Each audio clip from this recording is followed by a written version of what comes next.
La firme transnationale Apple est un exemple très intéressant de grande entreprise mettant en jeu un espace productif mondial et une chaîne de valeur ajoutée.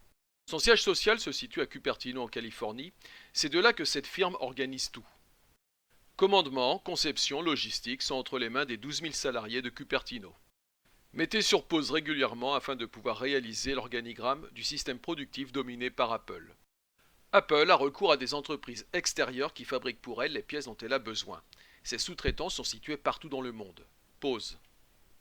Les sous-traitants font eux-mêmes appel à des fournisseurs de matières premières en provenance du marché mondial.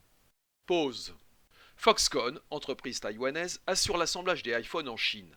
Depuis la présidence Trump, Apple essaie de délocaliser cet assemblage vers l'Inde et le Vietnam. Pause. Apple possède 512 magasins dans 25 pays et un magasin en ligne. Ces produits sont aussi vendus par des indépendants. Pause. Chaque produit vendu en France est facturé par une filiale irlandaise.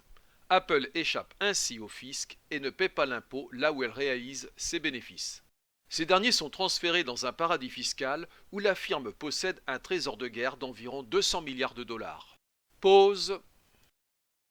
Apple met donc en œuvre la division internationale du travail afin de réaliser un profit maximal à la production. Pause. Apple met aussi en concurrence fiscalement les États, afin d'échapper à l'impôt. Il s'agit d'une escroquerie des collectivités où elle réalise son chiffre d'affaires. Pause et nous avons terminé.